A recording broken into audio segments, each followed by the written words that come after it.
Today we're going to be talking about how to find the radius of convergence of a Taylor series.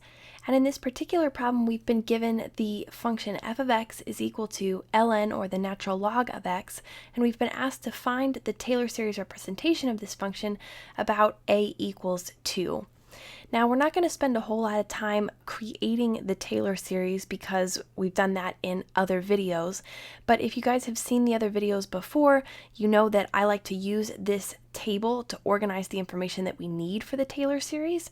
So, in other words, if you're looking to find, for example, the fourth degree Taylor polynomial about the value of a, you go ahead and write 0, 1, 2, 3, 4 in this first column here, n. You always start at 0, and if you want the fourth degree Taylor polynomial, you go down here to 4. This particular problem doesn't specify the degree, we just need enough terms to start getting an idea of the pattern so that we can write a general representation of the a sub nth term of the Taylor polynomial. So we've just got enough rows in here to start giving us an idea.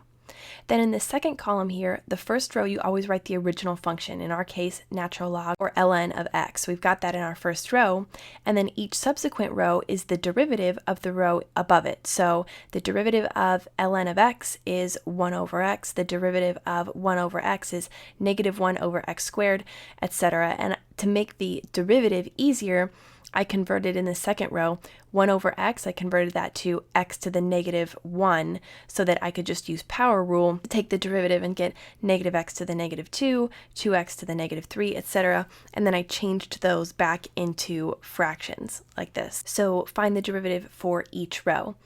Then in this third column here, we just evaluate the second column at a. So in other words, a in our case is 2. We plug 2 into each of these values here. So in the first row, obviously, we're going to get natural log of 2. In the second row, we plug in 2 here and we get 1 over 2, or 1/2. Here we plug in 2, 2 squared is 4, so we get negative 1/4. You get the idea. And then in the fourth column, we take n factorial, and basically we're just taking factorial of whatever value is in our first column here for n. So 0 factorial is 1, 1 factorial is 1. Remember that factorial means, for example, 4 factorial, 4 times 3 times 2 times 1.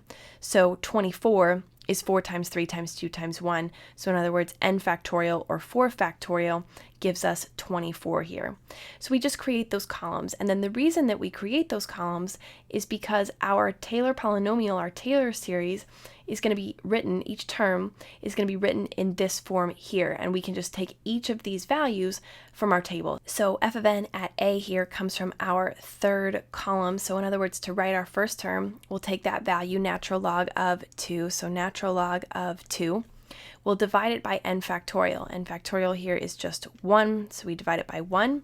Then we multiply that by x minus a. Remember, this should look familiar from power series, so x minus a, or in our case, x minus 2, because a is equal to 2, raised to the n power. And so in this row, n is 0, so we raise it to the power of 0, and that's our first term. So then to write our second term, we'll just take this value in the third column, 1/2. We'll divide that by n factorial, which is still here just 1, times x minus 2 raised to the first power from that first column. Then we add to that negative 1/4, so negative 1/4 divided by 2 from our n factorial column, times x minus 2 raised to the n, or raised to the power of 2. And if we go one more term, again, we're just trying to get an idea here, we'll get 2/8, or in other words, 1/4. We can simplify that, reduce it to 1/4. 1/4 divided by 6, so 1/4 divided by 6 times x minus 2 raised to the third power. Okay, so that should give us an idea. Now we want to simplify this.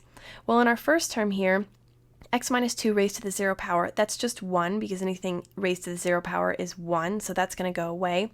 Natural log of 2 over 1 is just natural log of 2, so natural log of 2. For our second term, 1/2 divided by 1 is just 1/2, so we get 1/2 times x minus 2 raised to the first power. We don't need to write that.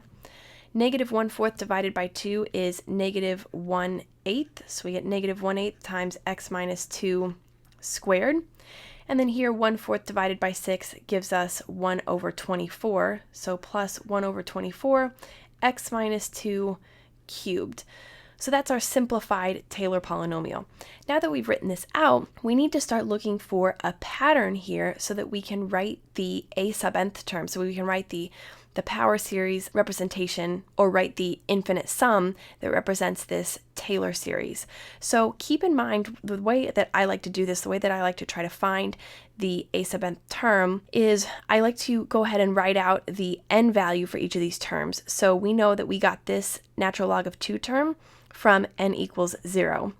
We got this term from n equals 1, this was n equals 2, and this was n equals 3. And the reason I like to do that is because you can start to see patterns, obviously. So we have n equals 3 here, and we have 3 here. We have n equals 2 right here, and we have n equals 2 right here. So what we're starting to see is that in our series representation, we're probably going to have x minus 2 raised to the n power. That's going to take care of this whole x minus 2 to the n power part. Now we're just left with the coefficients. How do we deal with 1/2, -1/8, and 1/24? What relationship do those coefficients have to their corresponding values of n? What we can say, if we just start playing around with this a little bit, we have here for our 1/2 times x minus 2 term, this n equals 1 term, we have in the denominator of the coefficient 2 raised to the first power, and we have n equals 1. So those two values, 2 to the first and n equals 1, we've got 1 and 1, they match. So what if we tried to pull out 2 squared and 2 cubed from our n equals 2 and n equals 3 terms respectively? What would that leave us with? We could at least start making a pattern with 2 to the n in the denominator. So let's see what that looks like here. If we say that we've got natural log of 2 for the n equals 0 term, and then for this second term here we have plus 1 over 2 to the first times x minus 2 minus for the second term. Now here's where we want to pull out 1 over 2 squared, because we have 2 to the first, we want 2 squared here for our n equals 2 term. Well, 2 squared is 4. So if we factor out a 1/4 from this 1/8, all we'll be left with is 1/2. So we'll get minus 1 over 2 squared, that's our 1/4, leaving us with just 1/2 to get this negative 1/8 here. So we pulled that out, times x minus 2 squared. Then here for this 1 over 24, we want to pull out 2 cubed. So 2 cubed is 8. If we pull out 1/8 from this 1/24, we'll just be left with 1/3. So we're going to say plus 1 over 2 cubed, which we're pulling out. It's just going to leave us with 1/3. So 1/3 times x minus 2 cubed. Okay, so this was the n equals 1 term, the n equals 2 term, and the n equals 3 term. So now what we're starting to see is corresponding values to this n value here. So if we look at this n equals 2 term here, we have n equals 2, we have this x minus 2 raised to the n power, we have 2 raised to the n power here, and we have n, the value of n right here in our denominator. Similarly, over here with our n equals 3 term, we've got n equals 3 raised to the n power, this x minus 2 raised to the n power. We've got 2 raised to the n power in our denominator here, and we've got just the value of n in the denominator of this fraction. So we're starting to see a pattern, and the pattern holds for each term but for this natural log of 2 term here. So what we're going to do to write our infinite sum, we're going to pull out this natural log of 2 because it doesn't follow the pattern. But then we're going to add to that the infinite sum from n equals 1 to infinity. Now, if this first term had followed the pattern, we'd write n equals 0 because this infinite sum would be starting with the term n equals 0. But we're starting this infinite sum with this first term here that follows the pattern, which is the n equals 1 term, so we start this with n equals 1. So now what we can say is that we're going to have 1 over 2 to the n, we know that, right? So 1 over 2 to the n. We're also going to have this 1 over n value here. For this n equals 1 term, that would just be 1 over 1, right? Which would disappear, which is why we don't have it there. But we can see from the n equals 2 and n equals 3 terms that we're going to have that multiplied by 1 over n. Then we're also going to have x minus 2 always raised to the n power, right? Raised to the first when it's n equals 1, raised to the second when it's n equals 2, and raised to the third when it's n equals 3. So raised to the n power. So now we've dealt with everything but for this negative sign right here. Remember that we're going to have alternating positive and negative signs. We have plus, minus, plus. If we did our fourth term, we'd have another minus. So we have to deal with that. Well, when we have alternating positive, negative signs, you're always just going to do the quantity -1 raised to either the n or the n plus 1 power. If this first term in the infinite sum here is negative, then you just raise this to the n. If the second term is the first one that's negative, you raise it to the n plus 1. And that makes sense because when we plug in 2 for this term, right, n equals 2, when we plug in 2, we get 2 plus 1, which is 3.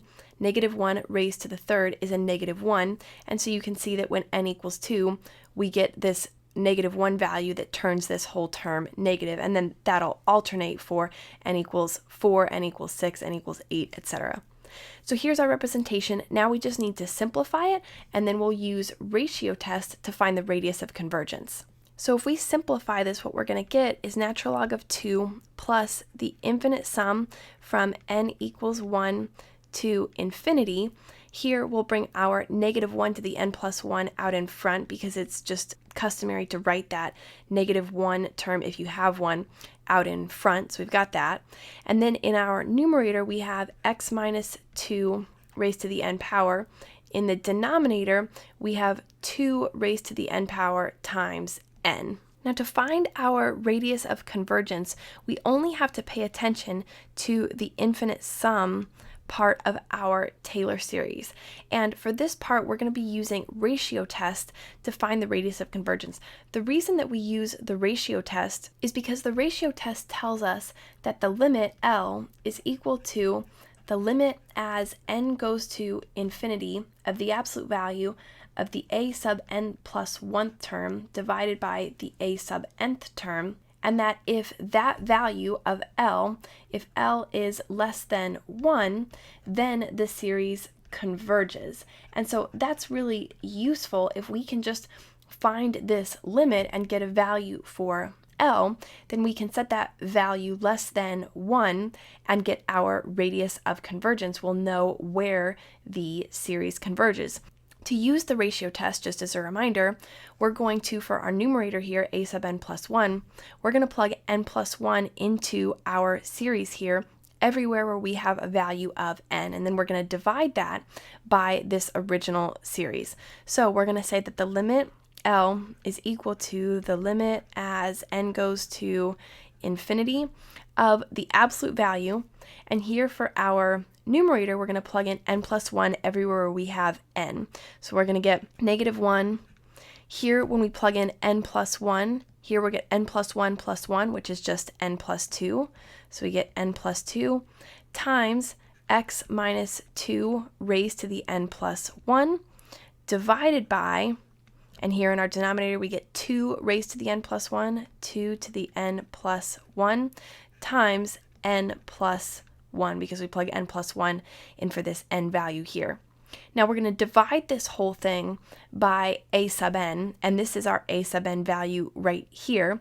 But instead of dividing by another fraction, we can just go ahead and skip a step and multiply by its reciprocal. So instead of dividing by this fraction, we multiply by its reciprocal, so we just flip this whole thing upside down. That means that we're just left with 2 to the n times n in our numerator, and then in our denominator, we have -1 to the n plus 1 times x minus 2 to the n.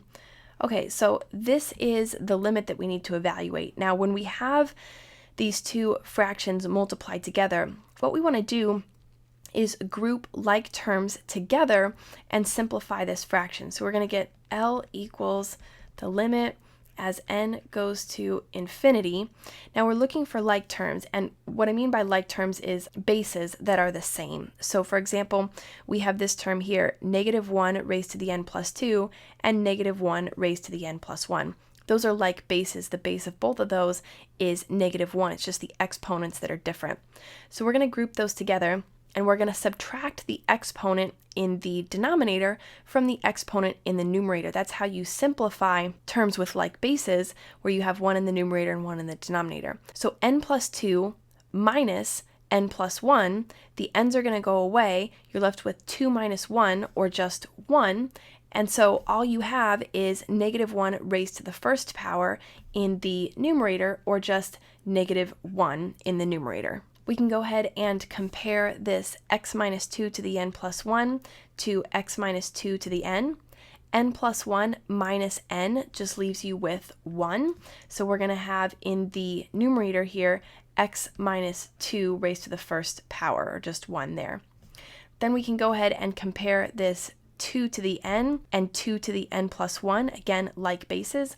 N minus n plus 1 is going to leave us with negative 1, which tells us that we're just left with 2 to the first power in our denominator, because the result of the exponent subtraction is negative. We're just left with 2 to the first power in the denominator. Now all we have left is n and n plus 1. We can't simplify those, so we're going to leave n and n plus 1 like this. At this point, we can pull out constant coefficients and any term related to x not related to n.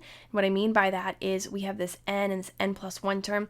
That has to stay inside the limit, because this n goes to infinity is going to affect anything related to n. But this x minus 2 term is going to be unaffected by n going to infinity, so we can pull that out in front. So what we're left with is L equals, we'll also pull out this negative 1/2. We have to leave it in absolute value brackets, so we'll get the absolute value of negative x minus 2 over 2 times the limit as n goes to infinity of the absolute value of n over n plus 1. Now, because of the absolute value brackets in front here, this negative sign is going to go away. It's going to become a positive sign, and we'll just be left with x minus 2 over 2. Taking the limit as n goes to infinity of n over n plus 1, we can just look at the coefficients on the highest degree terms in both the numerator and denominator. So we have basically 1n in the numerator and 1n in the denominator. 1 over 1 is just 1, so this limit is equal to 1. We can also do it this way, where we multiply both the numerator and the denominator by 1 over n, the largest degree value of n, and what we're left with is the limit as n goes to infinity. In the numerator here, n times 1 over n just gives us 1, and in the denominator, same thing here, n times 1 over n gives us 1, plus 1 times 1 over n gives us 1 over n, and when we evaluate this at n equals infinity, this little fraction here, 1 over n, is going to go to 0, because 1 divided by a very, very, very, very large number is going to become infinitely small and eventually tend towards 0 and become 0, and you can see we're just left with 1 over 1. So either way, this whole limit is just going to become 1, and all we're left with is L equals the absolute value of x minus 2 over 2. Now at this point we have a value for L, and remember, according to the ratio test, if L is less than 1, then we know that the series converges. So all we have to do is set that value, the absolute value of x minus 2 over 2, set that less than 1, and we know that whenever this inequality is true, the series converges. Now, to find radius of convergence, all we need to do is multiply both sides of this inequality by 2 to get rid of the denominator over here. We're left with the absolute value of x minus 2 less than 2. What we're looking for is exactly something in this form, because we know that with radius of convergence, we're looking for x minus a less than r. When we have something in this form, and remember a is equal to 2, so when we have x minus 2 less than some constant over here, we know that this value, this constant on the right hand side, is our radius of convergence. And notice that we have x minus 2, or x minus a, less than this constant value over here on the right hand side. So we know that the radius of convergence is equal to 2.